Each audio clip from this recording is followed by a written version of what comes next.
and Rebecca Como joining us to present work-life wellness for entrepreneurs during and beyond the COVID-19 crisis. So just to remind everyone joining us for today's webinar, please remember to keep your audio and video off during the presentation. If you do have a question that you would like to ask during the webinar, just click the chat in the meeting controls and type a message into the chat box. We will be taking the questions at the end, but you can type them in and we will get to them at a later point. So again, we encourage you to put those in the chat at any time, and also kind of participate with the other participants. And I believe Laura and Rebecca will have some activity throughout that they're wanting you to respond to in the chat. So just make sure you know where that is. So the information provided here is just for general knowledge and should not be taken as professional advice. So with that said, I'll introduce our webinar presenters today. It's my pleasure to introduce Dr. Laura Hambley. Laura is an experienced consultant and entrepreneur who helped develop and launch EvOHlution due to her passion for enhancing distributed worker success. Laura holds a PhD in industrial and organizational psychology from the University of Calgary, 2005, specializing in the human dynamics of distributed leadership and teamwork. She has completed and published extensive research on the critical success factors for effectively leading distributed teams. Laura also coordinated a major telework research project through the Haskine School of Business in Calgary from 2004 to 2005, and has co-authored a book on the topic, Growing the Virtual Workplace, in 2008. Further, she's developed and delivered training on distributed teams for organizations and universities, and assesses leaders and teams across industries. Laura is an entrepreneur who also founded Canada Career Counseling and co-founded the Leadership Success Group, a Calgary-based leadership consulting firm. She's currently an adjunct professor with the Department of Psychology at the University of Calgary and enjoys actively participating in research and also supervising and teaching students. Welcome, Dr. Laura. Thank you. We also have Rebecca Como here, who is a psychology honors student at the University of Calgary with a Bachelor of Commerce degree 2014 from the University of Alberta. She is working with Dr. Laura Hambley to study entrepreneurs who work from home or co-working spaces and their work-life wellness. Her goal is to understand whether entrepreneurs who work from home have different work-life wellness levels than those who work from co-working spaces. So in addition to attending university, Rebecca's an administrator at EvOHlution, Calgary Career Counseling, and Synthesis Psychology. Wow, busy ladies. Yeah. Lots. I think they have a lot of knowledge to share with us today. So I will just give it over to you both to continue with the presentation. Thank you so much. Wow, thank you for that intro, Carrie. And just to make it a little more personal, I guess.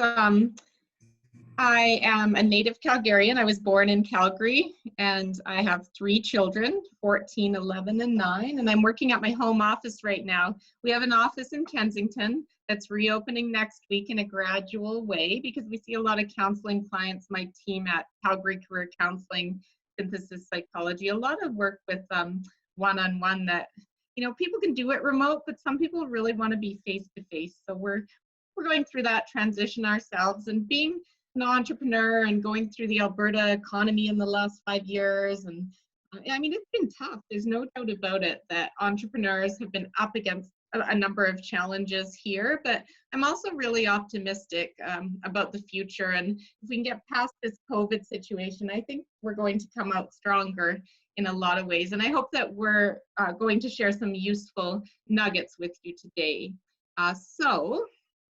Because we did enough time on intros, we did a little on ground rules already. So use the chat feature for questions, and then we'd recommend to be here now to get the most out of this.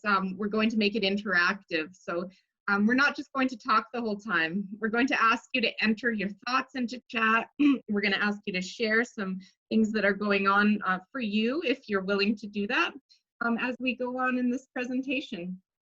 So we've done intros already. We're going to do an overview about distributed work and how COVID has made that the biggest flexible work pilot in the world. We're going to talk about boundary keepers and integrators and what that means for work-life wellness and what you are as an entrepreneur. And then we're going to talk about how to measure work-life wellness. And I love this term, work-life wellness, and I hope it sticks with you as well after this session. And then we're going to have 15 minutes, up to 15 minutes for Q&A at the end. So do save your questions till the Q&A, but don't be afraid to also enter them in chat so we have them there to address later.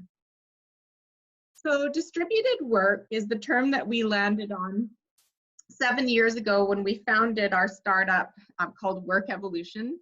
And we landed on this term because we needed a way to say, well, what is it when people are working apart from one another, apart from their colleagues, apart from their supervisor, if they're in a traditional organization, or when you're an entrepreneur, maybe you're a solopreneur, right? That you're working in a distributed way somehow from your clients, your customers, your peers, whatever it is. It can be called a number of things out there. We can call it telework, dispersed teams, remote work, flexible work, agile work. There's all these different terms, which makes it a difficult area of focus because there's just so many ways of describing it. But what's happened is the COVID crisis has led to widespread telework, right? So people working from their home offices. Before COVID hit, we were seeing increased use of co-working spaces for entrepreneurs. So Rebecca took on a really interesting research project on co-working spaces and how they contribute to work-life wellness compared to working from a home office. So we like to understand and help entrepreneurs figure out where and when they're at their best to thrive. So I'm just going to switch this to the next slide and show you that COVID has really led to a lot of telework happening, a lot of remote work, and a lot of dispersed teamwork. So suddenly teams that were used to coming into a bricks and mortar office every day are finding themselves communicating through technology. So I'm going to turn this over to Becky now to talk about remote entrepreneurs in particular, like you folks. So some elements of being an entrepreneur lend themselves well to work-life wellness, such as control and flexibility, whereas household distractions and isolation can be a challenge for entrepreneurs working from home, as I'm sure some of you have experienced. So I'd like you to reflect on two things. How do you know that you're managing the combination of your work and life commitments well? And how does it look different when your work and life boundaries are blurred? So I'd really like people to reflect on what looks different during these times and how you might feel, act, work differently when things are managed well versus when boundaries are blurred. So we'll just give you a few moments to think on that. And I'd also like to welcome you to offer your input and insights into the chat feature. And I'll summarize kind of what comes up in the chat and we'll talk about it.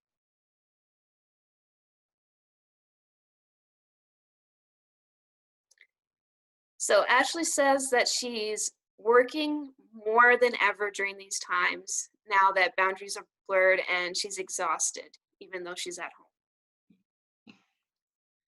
Yeah, and I'm hearing a lot of that from our clients, whether they're entrepreneurs or working in organizations. It's been a huge workload in trying to pivot the organization and stay in business and figure out how to best grab onto new opportunities during the COVID crisis. So, I mean, it's really unfortunate because working from home should lead to more work-life wellness overall. And for a lot of people, it's not, especially if we have kids at home on top of everything. It makes it way more burdensome for the parents involved. And then sometimes too, people will have their parents take care of their kids for them during the day when they're working, but with COVID, you can't do that sometimes if your parent has health problems or.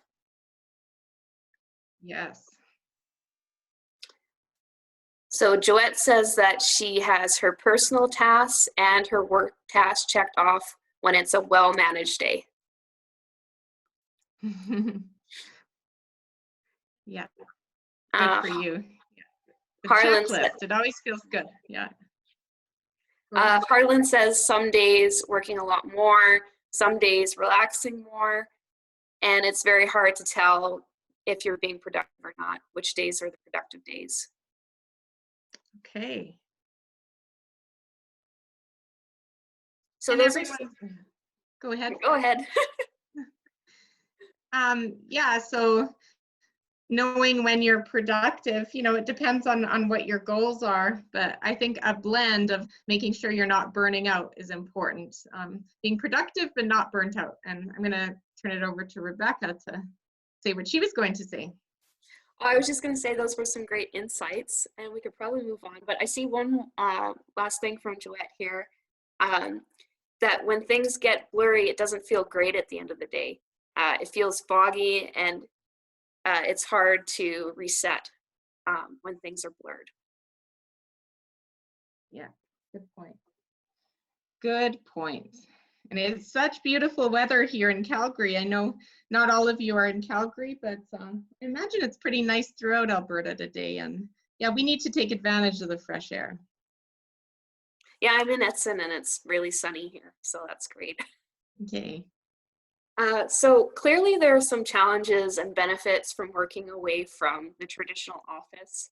So that blurring of work and home life, not really sure if you're productive or not. And so when people say that they're managing their work and life commitments well, this is often what we hear. So there's the element of job satisfaction and engagement. So we tend to see higher levels of energy, enthusiasm, and happiness when there's work-life wellness. And balance, being able to integrate and effectively manage both work and life activities as a result of greater level of flexibility in your schedule and in your day. And then also focus and performance. So oftentimes we do see an increase in productivity when people are able to work where they work best. People are starting to learn that having a butt in the chair does not equal productivity. So working from home brings about challenges that can stand in the way of us achieving success, many of which are either specific to or otherwise exacerbated by the fact that you're working from a distance, and these boundaries between work and life can be easily blurred. Okay. So, do you want me to yes. switch? Yes, please. Okay. So when these boundaries between work and life are blurred, these are some of the symptoms or challenges that we see. So we can see spillover and crossover effects. So the concept of spillover is quite common and refers to situations where the effects of your work or workplace are felt by yourself at home. This can look like stress, preoccupation with work, difficulty finding time for friends or family. On the other hand, crossover refers to situations where the effects of your work or workplace are felt by others, such as your partner or children or your friends. Sometimes this can have a positive effect, but often we can see negative spillover or crossover, which can be damaging to our relationships. Another challenge is competition for energy. When we talk about competition for our energy, this is often felt by people whose priorities or values in the sectors of work and life are in conflict with each other. In other words, it feels like our time and our energy are in constant conflict with each other, and that there's a trade-off between the two. This can create tension and also lead us to feeling worn out or burnt out because everything we do is essentially draining our limited resources. And the last one is susceptibility to burnout. And this is the most problematic. And we see this among people who blur the boundaries between work and home. Symptoms like emotional exhaustion, reduced sense of personal accomplishment or motivation, as well as poor health, are common and can negatively impact the individual and their work. So something you might want to start thinking about is noticing these red flags in your own life or work that indicates to you that there's some blurring of boundaries and you might need to have some sort of intervention to change things for the better and have better work-life wellness. Next one, please. So when we talk about and engage in working from home, what we're really doing is engaging and involving multiple life domains into the conversation. Whereas work was once limited to the domain of the individual, their team, and their organization, now we have to take into consideration various other life domains beyond work, like social life, home life, etc. While this can result in more seamless and effortless connection between work and life, it also requires people to be able to manage a whole lifestyle, not just a job or an organization. As a result of that, when people aren't able to effectively manage these multiple layers, we see boundaries being blurred. On to Laura. Given what Rebecca has just described about these different challenges, what's the greatest challenge you face in maintaining boundaries when working from home? So if you can use the chat feature and just enter in your top challenge that you're facing.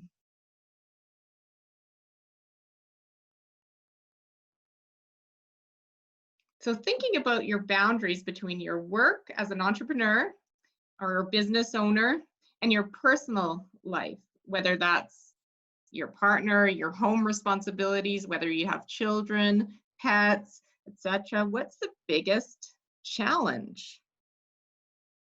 Okay, I see maintaining the 8 to 5 workday is a big challenge. Yes, we're hearing that a lot, in that you can work 24/7 if you let it happen, because work is always there. And you can, if you don't set clear boundaries, you can end up working into the evenings, into the weekends. And, I mean, let's face it, you're not as effective with your energy if you're working all the time, because human beings are like rechargeable batteries, not like computers that you leave plugged in all the time. And if you're like me, you don't restart it very often, which my tech guy said I should, and I don't enough. And you can probably relate to that, some of you, but as human beings, we need to recharge our energy sources. We absolutely do. So taking a walk in the middle of the day, taking an exercise break, even taking a time out to do some stuff around the house, that's okay, because that is switching off from work. Ashley's saying, I'm a night owl. I was already bad for working in the evenings. Now it's even worse. So I would say it's okay to be a night owl, as long as you're making up some of that recharge time by taking more breaks during the day. But if you're working flat out all day and then all evening, you're going to risk burnout. Barbara, thank you for your contribution. Personal life disruptions can be that can be overwhelming, and they dissolve the boundaries between work and life. Yes, and we will talk a bit more about that, but I mean, our lives are full of curveballs and things that come up, and we need more white space to be able to deal with those curveballs and interruptions, for sure. Okay, someone here, Michelle, worked from home before COVID, but having enough time to do everything is tricky. And yeah, so for a lot of people, they maybe had a nanny before, or a housekeeper, a house cleaner, or things like that can make a big difference. And then with COVID, a lot of those services weren't available, and they really have impacted people. Now you're suddenly a cleaner, a cook, a teacher, if you have kids, all of these different roles. So it's becoming really overwhelming for people. Yeah, being alone, that's, you know, if you're alone, you need to make sure you're getting the right amount of social, obviously, distance-based social connection.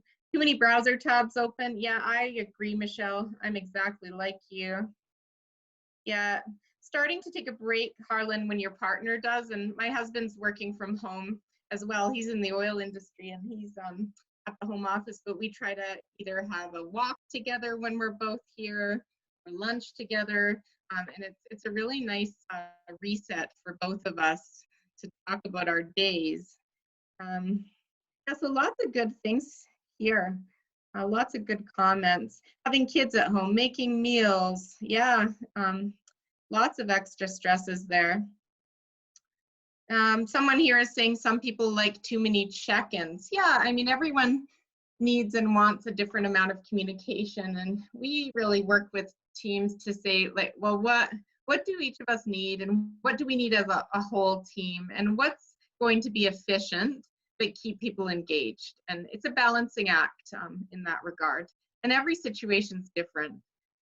Good job, you guys, in talking about some of the challenges you're facing. And Rebecca and I will try to get back to those as we go along. So now I have a polling question for you. So hopefully you've done polls before, and if not, it's really easy. We have a simple true-false question. True or false? 57% of Canadian entrepreneurs stated that work-life balance is important for maintaining mental health. So is this true or is this false? So we are launching the poll. We'll give you a few seconds to answer what you think. So we have some answers rolling in.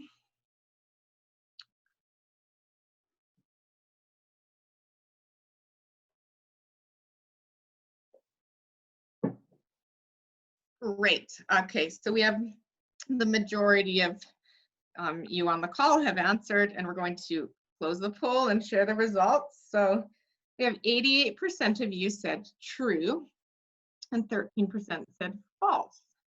So if I flip to the next, 88% of you were correct. The majority, 57%, of entrepreneurs in Canada feel that work-life balance is important for their mental health.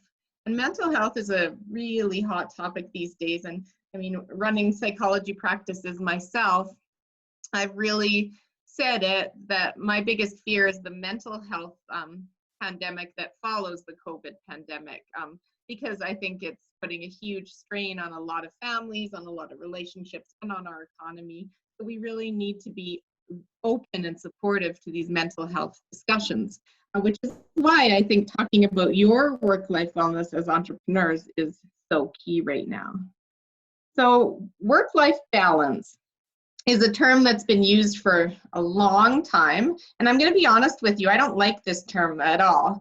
But because people relate to it, we're still using it, but I'm not a big fan. But what it means is a balance between your professional life and personal life based on a division of time spent in both roles.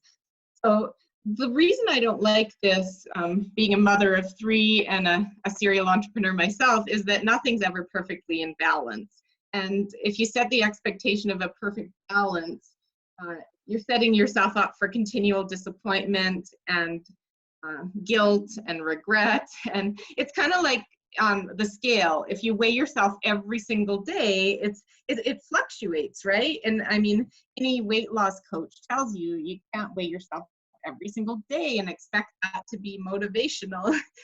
So you gotta really look at the fact that things are in flow, and perfect balance is not always feasible, but it's what you do about your wellness that's critical. So the other term that Rebecca and I have been using as well is work-life integration. And that's the idea that you ebb and flow between activities on a daily basis, and your work and your life are interconnected. So this kind of describes me really well, in the sense that I might do things during the day with the kids' school, or I might do personal appointments, and then I might work in the evening or on the weekend on my businesses, but everything is an ebb and flow state. I'm definitely not a pure 9-to-5 worker. My life is very integrated, and that actually works pretty good for me. So balance is one thing. When you focus on balance, you tend to focus on separation, transition time between your different roles, and very clear boundaries. Like at 4:30, I'm done work and I'm not going back to this phone at all for work purposes.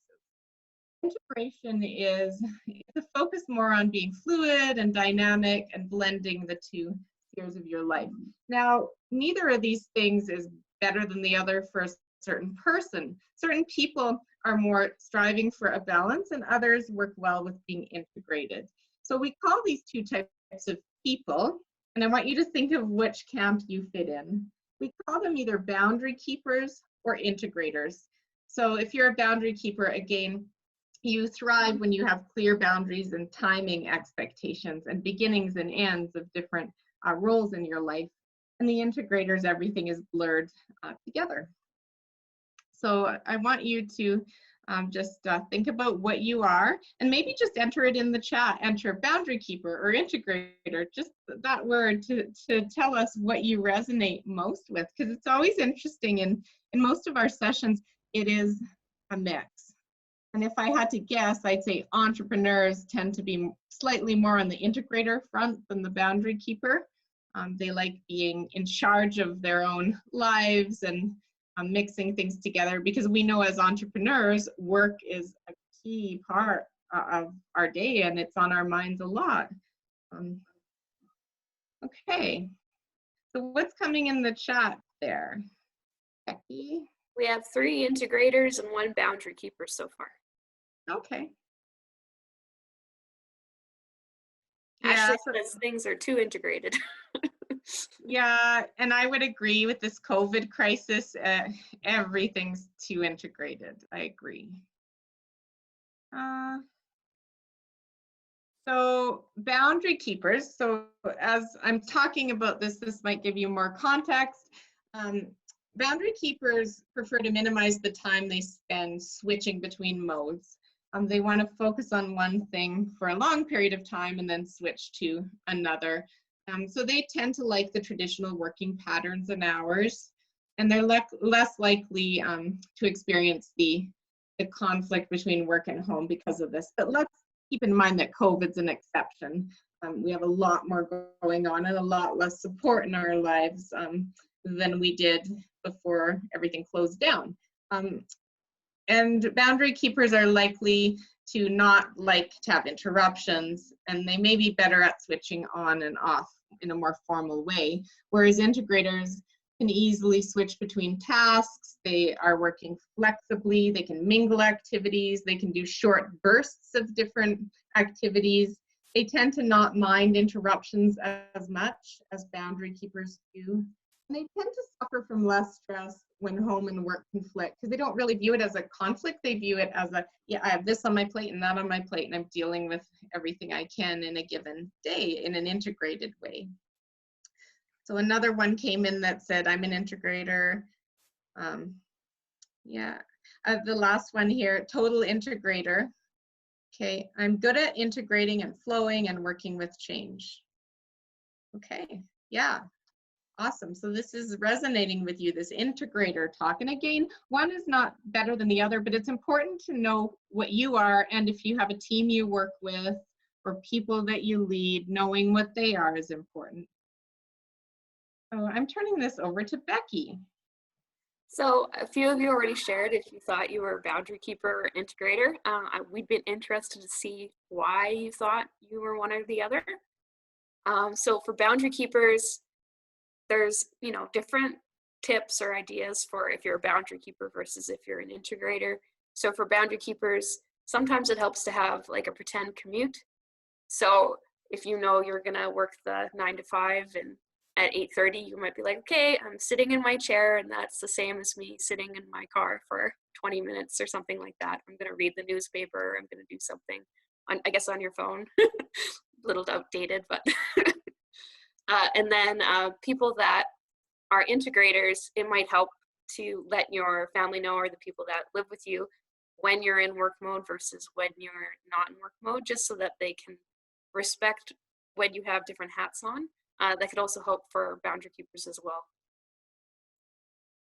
So yeah, curious to know if anyone, why they thought they were an integrator or boundary keeper.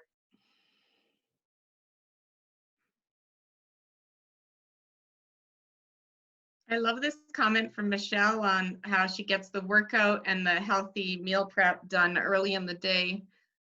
So then she can kind of go through her day recharging and being healthy, when she's busy. And I think that's really to my point about you're a rechargeable battery. And that's a way that Michelle recharges and then allows herself to recharge without getting into the bind of not having time to eat or grabbing unhealthy snacks. Good for you.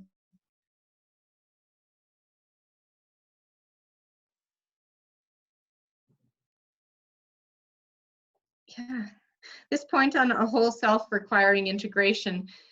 Yeah, we're all human beings in the end of the day, and our work is just one part of who we are.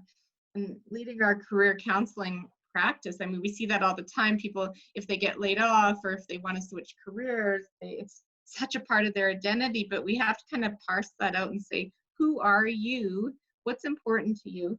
And work is one piece of that. And we need to find the right career for you, of course, but what else is important to you? Because I think COVID's made us realize that, you know, a lot of things are important to us. Health's important, family's important, you know, and we have to make sure work has its place, but doesn't take over everything. Yeah, like Lori's saying, she likes to do family and personal things when she feels like it. And I think I'm kind of the same way because I'm self-employed. So I like to work when I feel like it and spend time with family when I feel like it, and just kind of do what I'm feeling, rather than just having, you know, no, I'm in work mode right now and I'm at work for these certain hours. I like to be a little more flexible. Yes, flexible is a great word. Mm-hmm. Okay, should I move on? Sure. How's our time doing? Okay. Okay, so Becky. So when we look at what is actually better and setting up for well-being, studies have found that it's actually more important that there's a match between a person's preference and their actual experience than their specific type to ensure well-being. So that's kind of what Laura was saying earlier about there's not one better than the other, boundary keepers, integrators. It's just whatever works best for you for finding wellness in your life. And so this kind of just echoes the same point of, you know, you're feeling like your work and life are in conflict or interfering with each other rather than enhancing or enriching each other. And so you have to take a step back and you have to find a way to make it work together so you have better wellness. And so we have this trade-off. And so there's these challenges of working remotely and specifically to being an entrepreneur, right? The isolation, you have the control and the flexibility of being an entrepreneur, but at the same time, work and life can interfere with each other. Okay.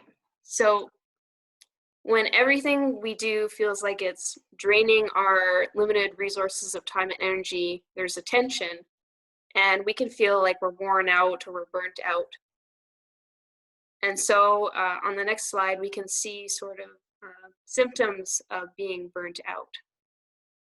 So to have work-life wellness, we have to notice when it's not there. We have to notice when it's absent. So this is often expressed in being overworked or burnt out.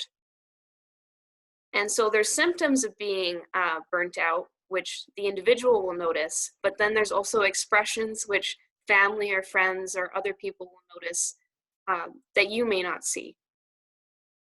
And so these are the most common symptoms of burnout. So there's loss of enthusiasm, which other people will see. So you have low energy, you're lacking satisfaction from achievements. You have cynicism towards your roles, so that could be to life or work. And you're critical towards yourself and others. You're irritable, you're impatient. And there's also feeling ineffective. So you're doubting yourself, you're sabotaging yourself, and you're having difficulty concentrating. Mm-hmm. So the most common cause of burnout is actually a lack of control and unclear job expectations. So I've already said that entrepreneurs have greater control over their work, but there may be unclear expectations about your role or the roles of your employees. So it's just sitting down, having self-reflection about what your role is, perhaps writing it down and sharing that with your team if you work with a team. And then if you work with a team, sitting down with your employees, if you notice that they're burnt out, and having a discussion about the role expectations. Mm-hmm. And I think the risks of burnout are quite high right now. So even in our team, we've been having a lot of daily huddles to check in every day, even for 15 minutes, can make a big difference in identifying what's going on for people. And of course, you're going to talk about the goals of the workday and what's going on, but it's also a chance to say, hey, Rebecca, how are you doing, right? And if something's off with Rebecca, that's your time to have a one-on-one. So we have another poll here. So it's a true and false again. So 2% more entrepreneurs reported being diagnosed with a mental health condition in the past year than the Canadian population. So I'll just give you a few moments there to vote on what you think.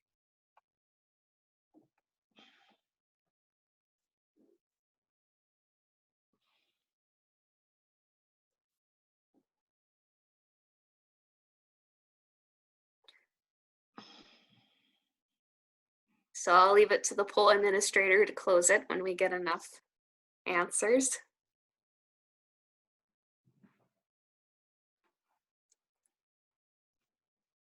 All right, so 75% of people said true and 25% said false. And interestingly enough, it's actually false. So this is actually much higher. It's 8%. So 8% more entrepreneurs reported being diagnosed with a mental health condition in the past year than the Canadian population. So entrepreneurs may be more vulnerable when it comes to mental health problems. And so that's something to pay attention to for yourself and for people in your entrepreneurial community. So this could be due to lack of access to benefits. So some entrepreneurs don't have a benefit plan just due to owning their own business. And so it's really important to check in with yourself and make sure that your wellness is okay, your mental health is okay, because that's number one. If you're not functioning well, your business isn't going to be able to function well. Yeah, and figuring out a way to, write off some of these services through your business, through a health spending account, something that'll get you getting those services that you might need, because again, you're like a battery, and if you're not recharging it, then you're at risk of that battery not doing so well and running out of steam, or running out of juice, right? Okay. So now we have time for another reflection. So think about a time when you noticed symptoms of burnout in yourself or a colleague. How did this look? How did this feel? And what strategies have you found helpful in managing your burnout? So feel free to share in this chat a story from your own experience and any ideas, thoughts, comments about this. So I'll just give you a few minutes to put something in the chat.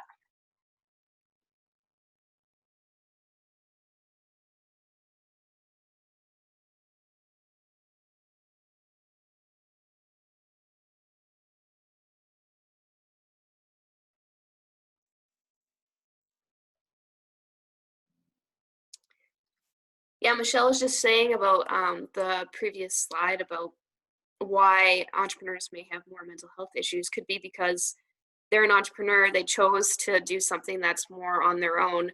Perhaps they did that because of mental health issues. Perhaps they were isolated to begin with and they felt more comfortable being on their own and didn't want to be in a company where people might notice mental health issues. So that's interesting. Could be, and I think entrepreneur is a pretty broad title, right? I mean, some of you are solopreneurs, some of you may have a team, some of you may have had a bricks and mortar type business, other of you may be entirely remote and on the cloud. So I mean, it really varies. But I mean, I think your point is good that some people prefer that, independent and time alone, where they're not having to deal with the concrete jungle of downtown, for example. Yeah, I would say I'm more that way. I like to kind of be in a smaller team or on my own. So I'm definitely like that. Yeah, so some people are saying, headaches, grumpy, irritable, not feeling motivated, liking to take a break, when you feel that way, maybe taking a vacation.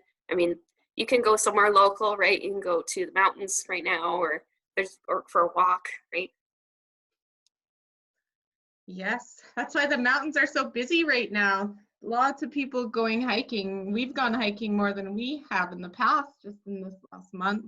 It's just so beautiful to get outdoors and get a bigger perspective on life by being in nature. Barbara says that sometimes she'll feel depressed or it's difficult to make decisions due to burnout. Mm-hmm. Michelle says that she feels better when she exercises, when she makes time to eat right and exercise. Good. Yeah, and your body sometimes has enough, right? There's a book by Gabor Mate, I think it is, and it's When the Body Says No, and it's about how stress, impacts the body and can lead to disease over time. So yeah, we have to be really careful about this battery concept, you guys. Yeah, and if you have a lot of instability in your home structure, I really feel for the parents that have kids that have either learning disabilities or ADD, ADHD right now. I mean, this would be so difficult, right? Just to structure that and structure their learning. So, I wish the schools were opening sooner than they are, for a lot of the parents that are struggling, and we need to support each other through this. And yeah, this too shall pass, but I know it's a struggle. Yeah, delivery date extensions from clients. That's a good one, right? I think before COVID, we were used to a very fast pace of business. Alberta is a very entrepreneurial, hardworking group of people, I think. And now with COVID, I think it's okay to stretch things out a bit more and say, can we have a bit of slack, right? It's been a difficult time for our business. Can we have an extra extension? I think most people understand. Yeah. Most people understand, don't you, Becky? Oh yeah, because they're dealing with their own thing at home, and so they know, like, oh, you're a person too, and you're also affected by what's going on. So yeah, I think people would be very accepting. Yeah. We should probably go on to the next one, just in the interest of time. Hey. So we're very happy to share this work-life wellness survey with you. It's something we developed through our research, and we actually created one on SurveyMonkey that gives you instant feedback to tell you if you have low, moderate, or high work-life wellness. So we'll get the link entered into the chat there, and you can try that out after the webinar. And let us know what you think about the survey. We'd love to have your feedback. You could send us an email. Our information is provided at the end of the presentation. And so we'd love to hear your thoughts on this scale.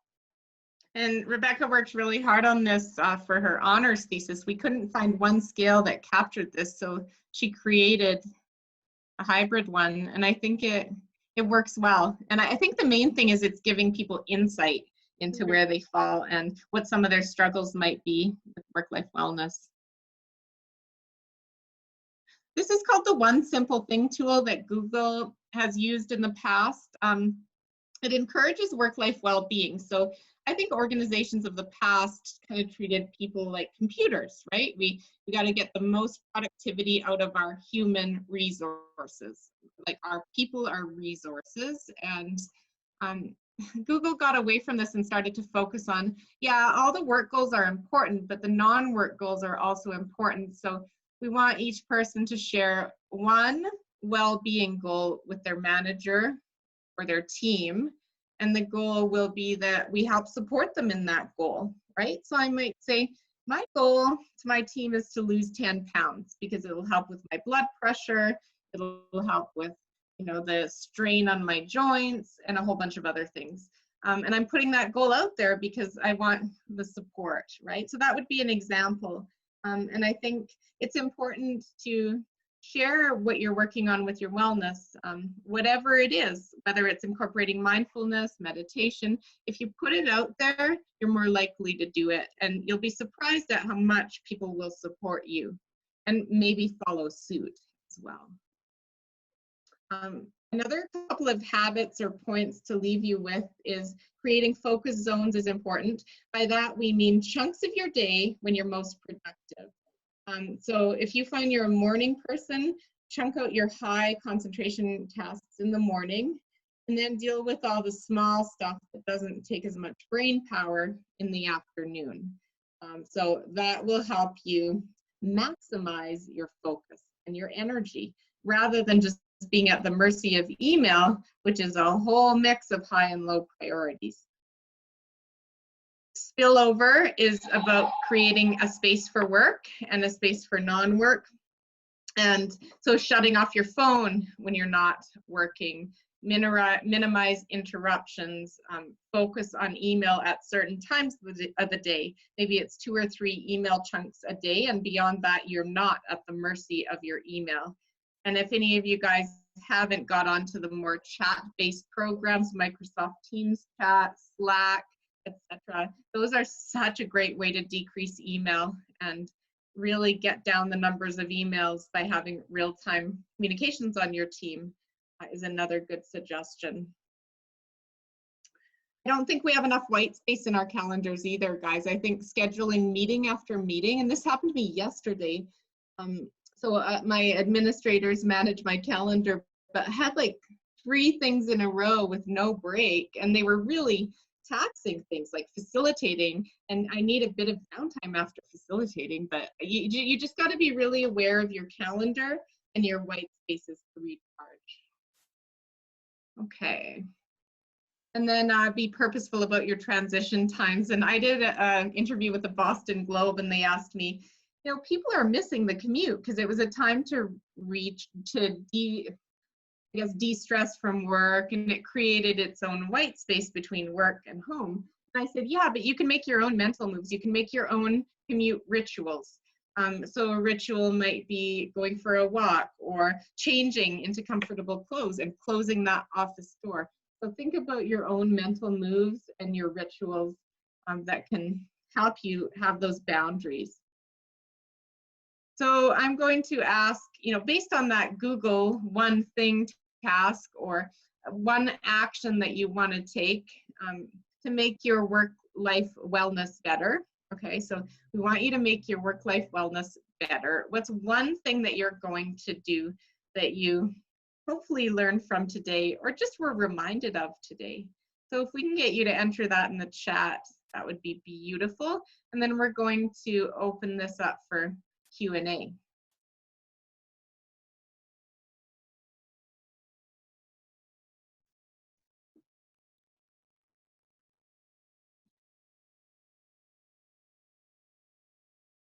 I don't see anything yet, but just as you think of your thing, if you can put it in there, it just makes it more real. I mean, the evidence in psychology is if you state it, I am going to do this, it's much more likely to happen.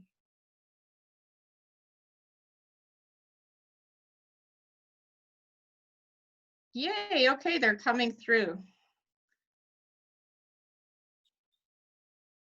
So more, yeah, putting things more in your schedule. So putting your breaks in your schedule, putting white space in your schedule. A few of you are saying that. Taking proper breaks. Oh, you have a beautiful balcony. It's calling your name for lunch. So do I, and I'm going to do that today as well. Not check phone and email all the time. If it's urgent, it's not going to go away anyway. So unless you're a surgeon and you need to be called into surgery, then you don't want to miss that phone. But otherwise, most of you can put it down for a bit. Carve out meal breaks. Yeah, exactly. I think we're all guilty of eating at our computer. I think we need a meal break. Apparently you eat more when you're on the computer too, or with a screen. Really? Mm-hmm. Oh, okay. Good point. Do you want to talk about any of these others that are coming through, Becky? Or we can open it up to Q&A now as well if people want to enter questions in the chat.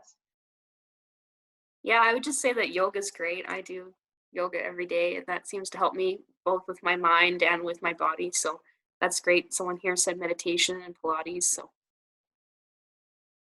yes. Meditation is awesome. I used to think it was I just couldn't focus. I had too much on my mind for meditation. And then I did a 21-day challenge with Deepak Chopra on the app, and it was just fabulous. Just fabulous. So I recommend that in a heartbeat.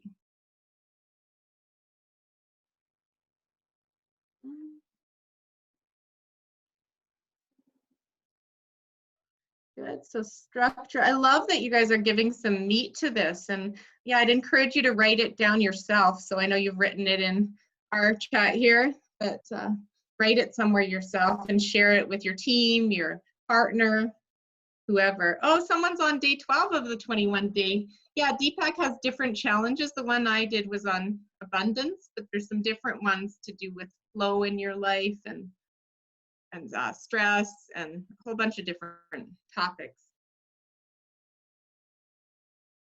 When do you do your yoga, Becky?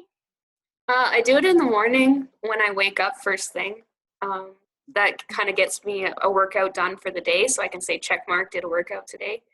And then I'll also do it in the afternoon when I'm feeling stiff. Oh, good.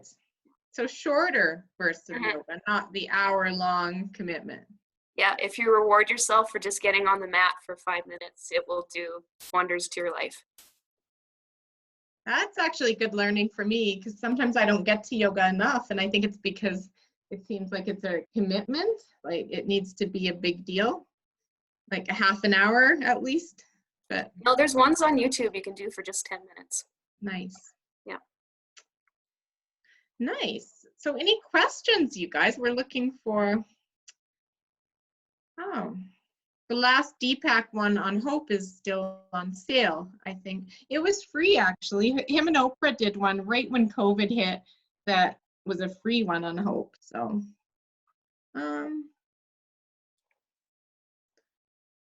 yeah, get up early. There's something to starting your day early, but that doesn't always work for the night owl types. So I think you have to kind of judge what works for you. Whether it's a nice evening walk, a morning walk, evening yoga, morning yoga.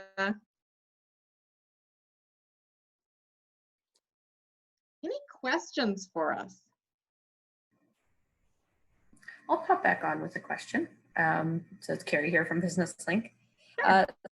What would be, I guess, your key takeaway or key summary from today? Like, if there's just one piece of information that people walk away with, what do you think it would be? Rebecca. I would say that the key message here is whether you're a boundary keeper or an integrator, it's all about the wellness. So however you get to the wellness, that's up to you, but it's that you're well. Great. And my key point is you need to be planful about this. It doesn't just happen. If you don't plan it out and map it out in your schedule, it's not going to happen, especially as an entrepreneur. Because as an entrepreneur, I could be working 24/7 right now and still be behind. That's just the way my life is. And there's always something more I want to be doing as an entrepreneur. It just can't happen. So you got to plan for it. What gets planned? Okay, what gets scheduled gets done, more likely. What gets scheduled gets done. That's my biggest takeaway. Great. Yeah, I took a course recently that was talking about time management, and they mentioned that, you know, everyone's like, I don't have time for that, right? You don't have enough time in the day, right? But when you really break it down and look at it, you make time for what you want to make time for, right? So if it really is important, you can build that into your schedule and into your habits. We do have a question here, just if there's any book recommendations that focus specifically on organizational psychology, aspects of entrepreneurship. Oh, aspects of entrepreneurship for organizational, like the organizational, I mean, there's so many aspects of entrepreneurship, right? To me, entrepreneurship is this huge umbrella of like, what aspect of it? Is it the business side, the stress side, the leadership side? You can give me a little more context. Yeah, and so Barbara had that question, so maybe if she wants to type in some more context on the chat, or maybe even email Laura as well. Her email's on the screen here, so we can get some recommendations that way. Yeah. Great. Okay. I have I have my Audible out, right? I have like some books on Audible. I always have lots of books that I'm either on or I want to get to on Audible and I have a really good mentor that recommends books. There's one called Habits for Happiness. There's another called Atomic Habits. that's good, the power of habit, right? So it's all about developing habits into your life that I think is really key right now. Mhm. Yep. Great. Okay, any other questions? Folks, we just have a couple more minutes. They can type that into the chat. Is the slide presentation available? Yes, I do believe it will be sent out with the follow-up email from the presentation. So you should be getting that. Is that correct, Rebecca and Laura? Yes, Yeah. yeah, it'll be Okay. sent as a PDF copy. Awesome, so we'll be sharing that. Okay. And here's our email. So, I mean, if you have a Yeah. specific question, reach out to us. Perfect. And if Yeah. it's something you don't want to share on the chat, just, I mean, email us. We're happy to answer something Okay. for We you do. and keep in touch with you on LinkedIn or wherever. We're on all the social media platforms. Great. We do have one question here. So Laura, you made a good point about there always something more to do as an entrepreneur. How do you determine where you draw the line in a day, juggling business success relative to personal well-being? Well, I think it goes back to what are your values, and you need to review your values periodically and the different roles in your life and how those roles are going. And you need to, it's a fine-tuning process that needs to occur at regular intervals, because as entrepreneurs, we fall into our old habits. And then you need to just make sure your values are clear, and that'll help answer the question of if you're spending too much time on your business and it's taking away from your value of health, or your value of I'm with your family, or your value of volunteerism, or whatever it is. You just got to make sure you only have time for like 5 major buckets, right? And what are those buckets right now in your life? And like concepts like that. I find working with a coach is really helpful. I mean, it's been helpful for me to have a coach or a mentor to really help hold me accountable, or I'll fall back into the wicked ways. And Becky knows well that I'm always about the next idea, but I seem to grow a team. So I'm like executing things, but onto the next idea. So it makes it tricky. Yeah, that's a good, right? You have to reevaluate at different times because things don't stay the same all the time. And especially with the situation we're in right now, I think a lot of people have been doing that for sure. So we'll head on to the next slide if you don't mind. Sure. Up here. So thank you, Sue, for your comment. Mentioned excellent webinar, best I've seen yet. So kudos to thank you for that. It's all Rebecca. Yeah. So we will be having a survey that gets emailed out to you as well that kind of leads into that. So please, if you have any more feedback, please share that in the survey. That will be in the email you'll be receiving and takes less than 5 minutes. Rebecca and Laura's information was on the previous slide, but if you'd like to get in touch with us at BusinessLink, here's our information here. You can email us, ask us at businesslink.ca, or give us a phone call, 1-800-272-9675. You can also click onto that link there if you need to access any local business experts. And subscribe to our newsletter. Definitely, that's the best way that we get information out about upcoming webinars or other programs that we're doing at BusinessLink here. So definitely, you know, if you want to get any one-on-one advice, sign up for our newsletter, connect with us on social media. We have an online chat. You can chat with our team. Just stay informed about our upcoming webinars, workshops, and events. Just check out our website at businesslink.ca. Follow us on social media if you like. So I'll just wrap up by thanking Dr. Laura Hambley and Rebecca Como for presenting for us today. I think this was great and a much needed you know, information and kind of confidence boost for a lot of people to help them move forward with their wellness. So thank you so much for coming today and doing this for us. And we hope to keep in touch with you all. And we'll talk to you soon. Thanks. Have a great rest of the day. Take care. Stay well. Bye. Bye, everyone.